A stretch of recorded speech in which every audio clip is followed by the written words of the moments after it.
Assalamualaikum warahmatullahi wabarakatuh. Halo sobat, semoga kita selalu dalam keadaan sehat walafiat dan selalu dalam lindungan Allah Subhanahu wa Ta'ala. Kali ini kita akan membahas tentang keutamaan sholat sunnah qobliyah subuh. Sholat sunnah qobliyah subuh merupakan salah satu sholat sunnah yang dianjurkan oleh Rasulullah. Sholat sunnah qobliyah subuh termasuk dalam sholat sunnah rawatib, dan waktu mengerjakannya sebelum melaksanakan sholat subuh. Sebagai seorang muslim, mengerjakan ibadah sholat 5 waktu adalah kewajiban utama yang tidak boleh ditinggalkan sama sekali.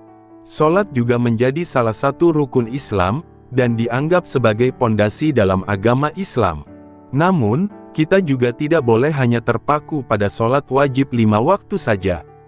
Ada ibadah sholat sunnah lain yang mestinya juga kita amalkan. Hal ini tidak terlepas dari besarnya manfaat dan keutamaan yang bisa kita dapatkan dari sholat sunnah tersebut. Sholat qobliyah subuh ini memiliki keistimewaan tersendiri, karena Rasulullah juga selalu menjaga amalan sunnah yang satu ini.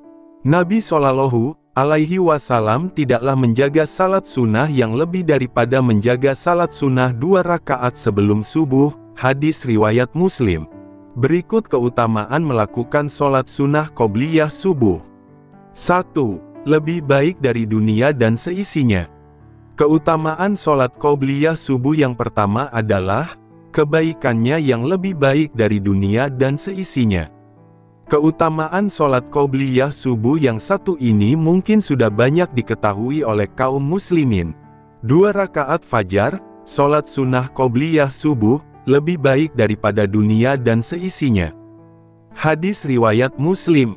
Jika kita sudah tahu keutamaan ini, maka seharusnya kita sadar bahwa keutamaan sholat qobliyah subuh saja sudah begitu besarnya, bagaimana dengan keutamaan salat subuh itu sendiri. Abu Hurairah radhiyallahu anhu berkata bahwa Rasulullah Shallallahu Alaihi Wasallam pernah bersabda tentang keutamaan luar biasa dari sholat subuh. Seandainya mereka mengetahui keutamaan yang ada pada sholat isya dan sholat subuh, tentu mereka akan mendatanginya sambil merangkak. Hadis riwayat Bukhari dan Muslim. 2. Mengikuti teladan Rasulullah. Keutamaan sholat qobliyah subuh yang kedua adalah sebagai usaha kita dalam mengikuti teladan dari diri seorang Rasulullah. Rasulullah Shallallahu Alaihi Wasallam memberikan contoh kepada kita agar senantiasa menjaga rutinitas dalam melaksanakan sholat qobliyah subuh. Rasulullah Shallallahu Alaihi Wasallam dahulu diam antara adzannya muazin hingga salat subuh. Sebelum salat subuh dimulai, beliau dahului dengan 2 rakaat ringan. Hadis riwayat Bukhari dan Muslim. 3. Menutup kekurangan sholat wajib.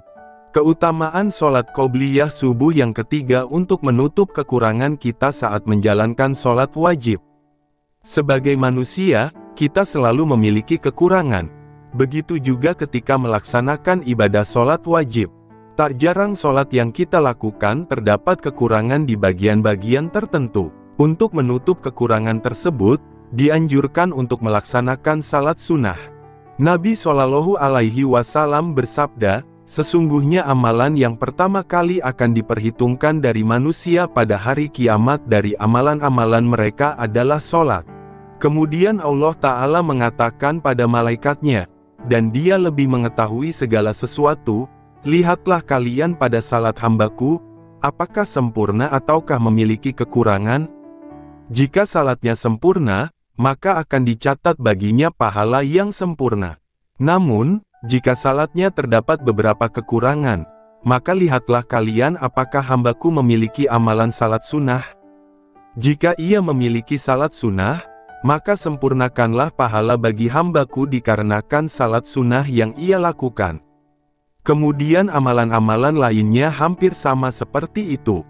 Hadis riwayat Abu Daud. 4. Balasan rumah di surga. Keutamaan sholat qobliyah subuh yang terakhir adalah mendapat balasan berupa rumah di surga. Keutamaan ini dijelaskan dalam hadits yang disampaikan dari Ummu Habibah radhiyallahu anha, istri Rasulullah Shallallahu Alaihi Wasallam. Dia berkata, "Aku mendengar Rasulullah Shallallahu Alaihi Wasallam bersabda, seorang hamba yang muslim melakukan salat sunnah yang bukan wajib, karena Allah, sebanyak 12 rakaat dalam setiap hari, Allah akan membangunkan baginya sebuah rumah, istana, di surga." Kemudian, Ummu Habibah radhiyallahu anha berkata, "Setelah aku mendengar hadits ini aku tidak pernah meninggalkan salat-salat tersebut." Hadis riwayat Muslim.